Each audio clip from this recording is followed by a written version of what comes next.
नमस्कार, SK books के YouTube channel पर आप सभी का बहुत बहुत स्वागत है। मेरी पूरी टीम की तरफ से मैं आपको बधाई देती हूँ। जी हाँ, इंडियन आर्मी की जिस वैकेंसी के लिए हम बहुत दिनों से इंतज़ार कर रहे थे, जिन भर्तियों का अग्निवीर 2025 उनकी विज्ञप्ति एडवर्टीजमेंट आ गई है, उनके फॉर्म अवेलेबल हैं इंडियन आर्मी की वेबसाइट पर। जल्द से जल्द अपने फॉर्म भरिए। इस समय इंडियन आर्मी की वेबसाइट पर इन सभी भर्तियों के फॉर्म अवेलेबल हैं, जिनमें से किन्हीं भी दो का चयन आप कर सकते हैं।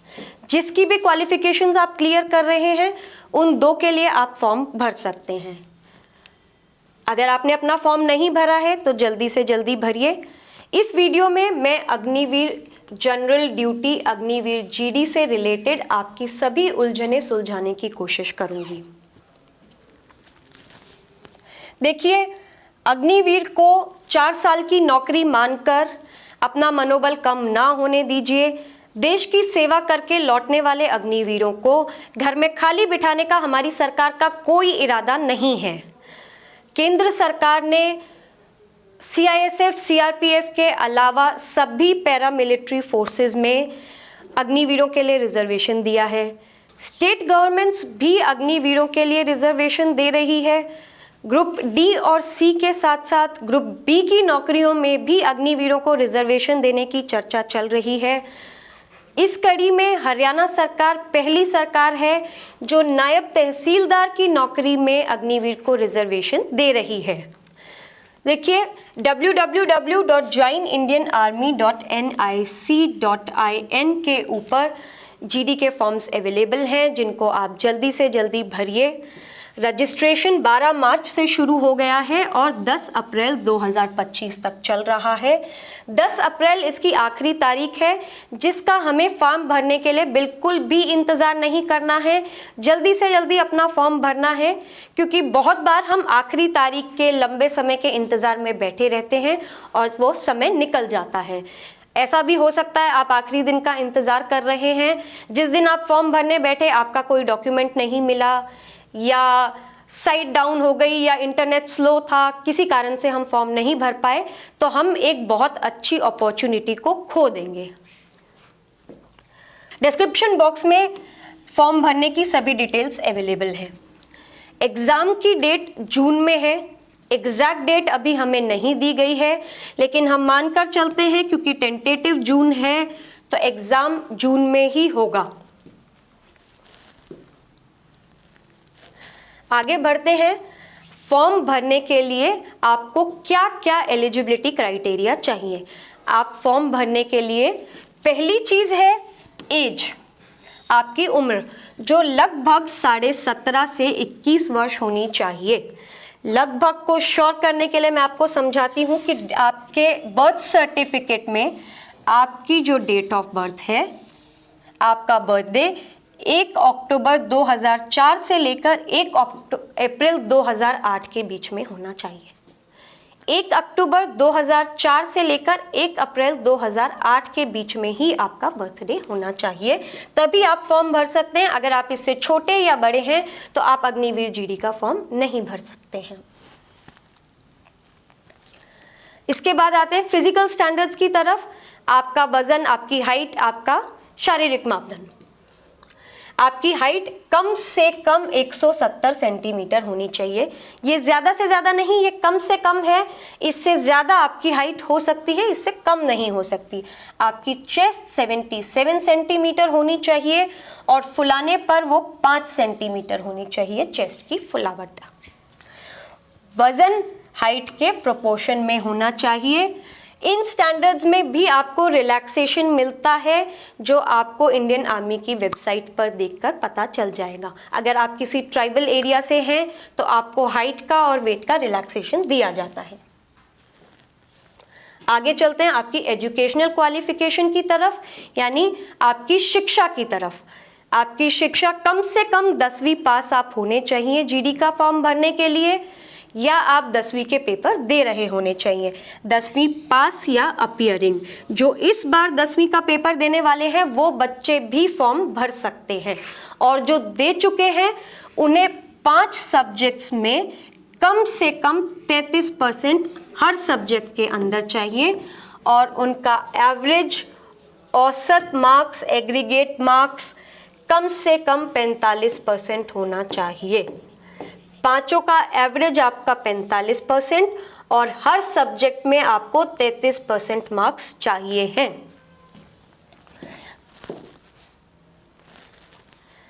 आगे बढ़ते हैं चयन प्रक्रिया की तरफ। देखिए, इंडियन आर्मी की चयन प्रक्रिया विश्व की सबसे साफ सुथरी, बिना धांधलाबाजी वाली प्रक्रिया है। इंडियन आर्मी में सिलेक्शन सिर्फ और सिर्फ मेरिट के बेसिस पर होता है। इसमें कोई अप्रोच, कोई रिश्वत, कोई धांधलाबाजी कुछ नहीं होती है। आपका सिलेक्शन आपकी मेरिट के बेसिस पे होता है। इसलिए आपको फिर याद दिलाऊंगी, जल्दी से जल्दी अपना फॉर्म भरिए। बुक्स, एसके बुक्स मार्केट में अवेलेबल हैं। पढ़ाई कीजिए, तैयारी कीजिए, तभी आपका सिलेक्शन होगा। चयन प्रक्रिया 2 भागों में बांटी गई है, फेज 1 और फेज 2।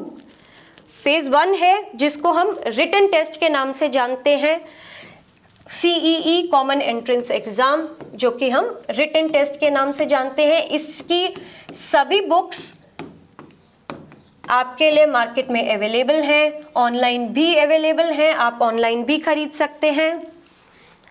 इनका लिंक डिस्क्रिप्शन बॉक्स में आपको मिलेगा।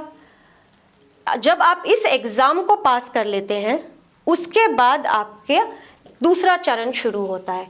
दूसरे चरण का प्रोसीजर भी यही है। पहले आपका फिजिकल मेजरमेंट होता है, जो मैंने आपको अभी समझाया। आपकी हाइट, आपका वेट, आपकी चेस्ट तीनों नापी जाती हैं इसमें। जब आप उसको पूरा करते हैं तो आपका अडेप्टेबिलिटी टेस्ट होता है। अडेप्टेबिलिटी टेस्ट नया टेस्ट है, जिसके लिए एसके बुक्स बहुत जल्दी आपके लिए मार्केट में अवेलेबल हो जाएंगी। ये इस बार पहली बार हो रहा है। इसको लेने के पीछे आर्मी का जो मकसद है वो ये है कि वो ये जान सकें कि आप आर्मी के माहौल में और आर्मी का माहौल आपके लिए, आप दोनों एक दूसरे के साथ सेट हो पाएंगे। कहीं ऐसा तो नहीं कि आर्मी के माहौल में आप सेट ही नहीं हो पाएंगे। इसके लिए आपको बुक्स जल्दी मिलेंगी। इन दोनों को पास करने के बाद होता है आपका मेडिकल एग्जामिनेशन। इसमें ये भी आपका रिक्रूटमेंट रैली में साइट के ऊपर होगा।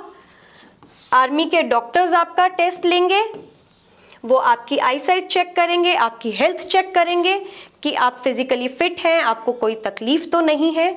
एक बात का खास ध्यान दीजिए, अगर आपको चश्मे हैं तो लेंसेज ना पहनिए, अपना चश्मा ही पहन कर जाइए।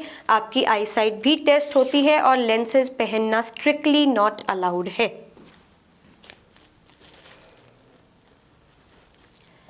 आइए डिटेल में जानते हैं रिटन टेस्ट के बारे में, CEE के। ये हमारी किताबें हैं जिनका लिंक आपको डिस्क्रिप्शन बॉक्स में मिल जाएगा। ये एक objective type multiple choice questions का ऑनलाइन टेस्ट है। इसमें आपको 4 ऑप्शन दिए जाते हैं आंसर्स के। एक क्वेश्चन के लिए 4 ऑप्शन होते हैं, जिसमें से सही का चयन आपको करना है। इस बार पहली बार इंडियन आर्मी ये टेस्ट 13 रीजनल लैंग्वेजेस में ले रही है। इंग्लिश, हिंदी, मलयालम, कन्नड़, तमिल, तेलुगु, पंजाबी, उड़िया, बंगाली, उर्दू, गुजराती, मराठी और असामीज़। आमतौर पर जब रीजनल लैंग्वेज में कोई एग्ज़ाम होता है तो उसके साथ में इंग्लिश या हिंदी में भी क्वेश्चंस दिए जाते हैं। कई बार क्या होता है कि एक कंफ्यूजन हो जाता है क्वेश्चन को पढ़कर। तो अगर आप कंफ्यूज होते हैं तो उस क्वेश्चन को इंग्लिश में या हिंदी में दोबारा से पढ़िए, सोचिए और तसल्ली बख्श उसका आंसर दीजिए। क्वेश्चन पेपर का फॉर्मेट, अब तक 50 क्वेश्चन 1 घंटे में ख़त्म करने होते थे, जिसमें से 15 जीके, 15 मैथ्स और 15 क्वेश्चन जनरल साइंस के होते थे। 5 क्वेश्चन आपको रीजनिंग के मिलते थे। अगर सेम पैटर्न रिपीट होता है तो आपको क्वेश्चन पेपर के ऊपर डिपेंड करेगा आपको कौन सा मिलता है, 50 क्वेश्चन 1 घंटे में या 100 क्वेश्चन 2 घंटे में।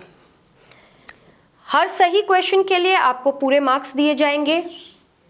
जो नहीं किया है उसके मार्क्स नहीं मिलेंगे।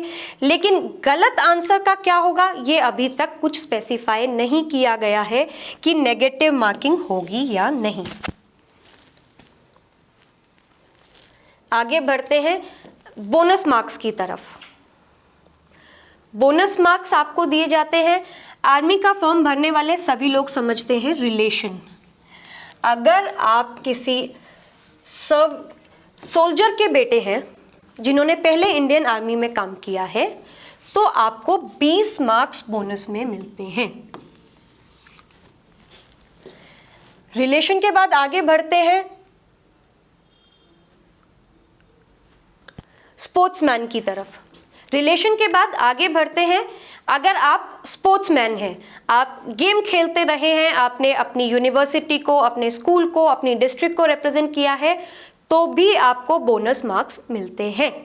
अगर आपने इंडिया को रिप्रेजेंट किया है इंटरनेशनल लेवल पे, आप अपने देश के लिए कहीं गेम खेले हैं तो आपको 20 मार्क्स बोनस में मिलते हैं। अगर आपने स्टेट को रिप्रेजेंट किया है, अपने राज्य को रिप्रेजेंट किया है नेशनल लेवल गेम में किसी में, और आपकी टीम को 8th पोजीशन तक कोई भी पोजीशन मिली है टीम इवेंट में, 1st से 8th तक अगर आपको कोई भी पोजीशन मिली है या आपको कोई भी मेडल मिला है अकेले इंडिविजुअल इवेंट यानी ऐसे गेम में जिसको इंसान अकेला खेलता है, तो आपको 15 मार्क्स बोनस मिलते हैं। आगे बढ़ते हैं इंटर यूनिवर्सिटी चैंपियनशिप की तरफ।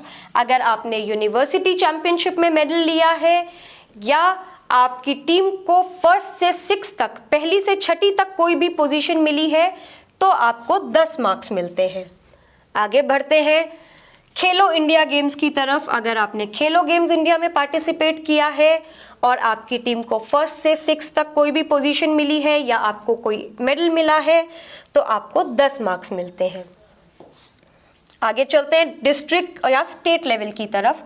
अगर आपने इसमें कोई मेडल जीता है या आपकी टीम को पहली से 4थी तक कोई भी पोजीशन मिली है तो आपको 5 मार्क्स बोनस में मिलेंगे।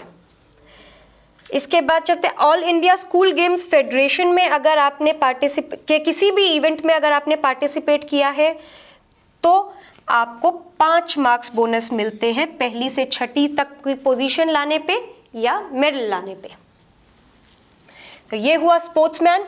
आगे बढ़ते हैं एनसीसी सर्टिफिकेट की तरफ जो आपको मैक्सिमम बोनस मार्क्स दिलाता है। अगर आपने रिपब्लिक डे परेड में पार्टिसिपेट किया है, 26 जनवरी की परेड में अगर आपने पार्टिसिपेट किया है और आपके पास एनसीसी सी सर्टिफिकेट है तो आपको मिलते हैं 25 मार्क्स बोनस में। अगर आपके पास ए सर्टिफिकेट है तो आपको 5 मार्क्स मिलते हैं, बी है तो 10 मिलते हैं और सी है तो 20 मार्क्स आपको बोनस मिलते हैं। आर्मी जीडी एग्जाम की तैयारी करने के लिए हमारी ये सब बुक्स मार्केट में अवेलेबल हैं, ये ऑनलाइन भी अवेलेबल हैं। इनको खरीदने के लिए लिंक आपके पास डिस्क्रिप्शन बॉक्स में अवेलेबल है। Thank you so much. अगर आपने अभी तक अपना फॉर्म नहीं भरा है तो जल्द से जल्द अपना फॉर्म भरिए। पूरी संभावना है जब तक अग्निवीरों का पहला बैच रिटायर होगा तब तक सब राज्य सरकार अग्निवीरों के लिए रिजर्वेशन दे चुकी होंगी। तो इसे एक 4 साल की नौकरी समझ के हताश ना हो। मेरा फिर से हमारी पूरी टीम की तरफ से आग्रह है कि आप जल्दी से जल्दी अपना फॉर्म भरें, अपनी पढ़ाई शुरू करें, अपना एंट्रेंस एग्ज़ाम की तैयारी शुरू करें और पेपर क्रैक करें।